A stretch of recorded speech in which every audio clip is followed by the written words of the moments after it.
आज के इस वीडियो में हम देखने वाले हैं एमपीटेट वर्ग 3 की आंसर शीट हमें कैसे चेक करनी है। यह भी पता करेंगे किस सब्जेक्ट में कितने हमारे नंबर आए हैं, हम कितने प्रश्न गलत करके आए हैं, और यदि हमें कोई प्रश्न का उत्तर गलत लगता है तो हम उस पर कैसे आपत्ति दर्ज करा सकते हैं। तो मैंने क्रोम खोला हुआ है, हम इस पर सर्च करते हैं। पीईबी की जो ऑफिशियल वेबसाइट है peeb.mp.gov.in, ये देखिए मैंने पहले से खोल रखी तो उसका नाम जो है वो आ गया है। इस पर क्लिक करते हैं और देखिए कुछ इस तरह से पेज आपको दिखेगा। हिंदी या इंग्लिश, तो भैया अपन हैं घोर हिंदी वाले, हिंदी पर कर देते हैं क्लिक। और देखिए आगे लिखा है ऑनलाइन प्रश्नों पर आक्षेप प्राथमिक शिक्षक पात्रता परीक्षा 2020। इस पर क्लिक किया तो ये आ गया साहब। अब इसमें सबसे ऊपर लिखा है primary school teacher eligibility test 2020, date 29/3/2022। चलिए इसको देखते हैं, इस पर क्लिक करते हैं। क्योंकि सर्वर में अभी घनी प्रॉब्लम चल रही है तो देखिए अब आपको इस तरह से पेज दिखेगा। इसमें लिखा है रोल नंबर डालना है और टैग कोड डालना है, दोनों ही आपके प्रवेश पत्र पर दिए गए हैं।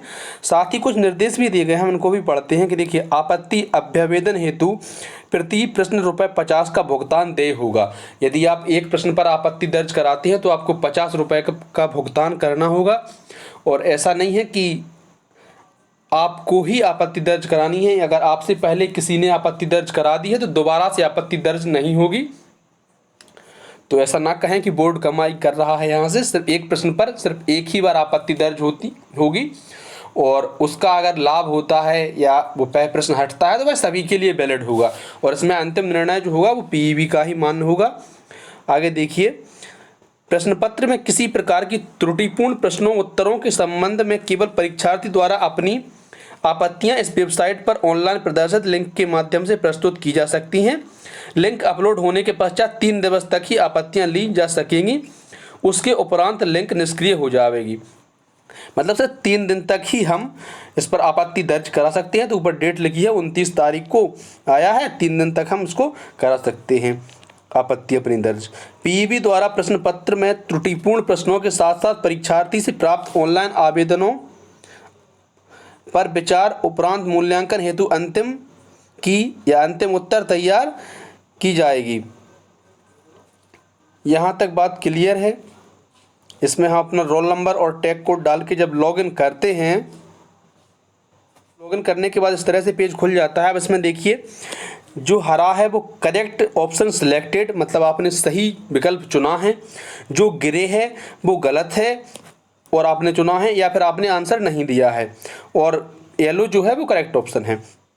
अब देखिए पहले प्रश्न में ये देखिए मैंने ए सिलेक्ट किया था और इन्होंने डी सही माना है, तो ये आप समझ सकते हैं कि मैंने ए किया था उसको ग्रे बताया गया है, जो इन्होंने सही माना है वो येलो बताया गया है डी। अब देखिए दूसरे प्रश्न पर हम आते हैं तो यह सिर्फ ग्रीन दिख रहा है, हरा दिख रहा है। इसका मतलब यह है कि मैंने सही ऑप्शन चुना है।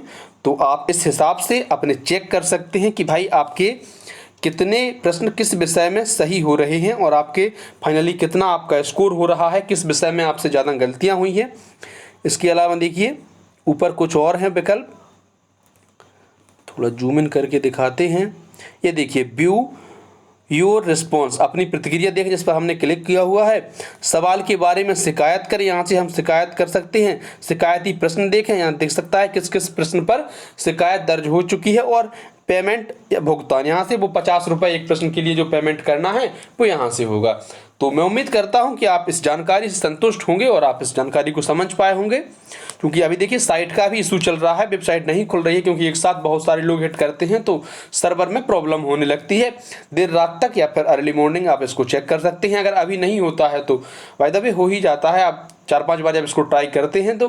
धन्यवाद प्यारे साथियों, वीडियो या जानकारी आपको अच्छी लगी हो तो प्लीज़ चैनल को सब्सक्राइब जरूर करें।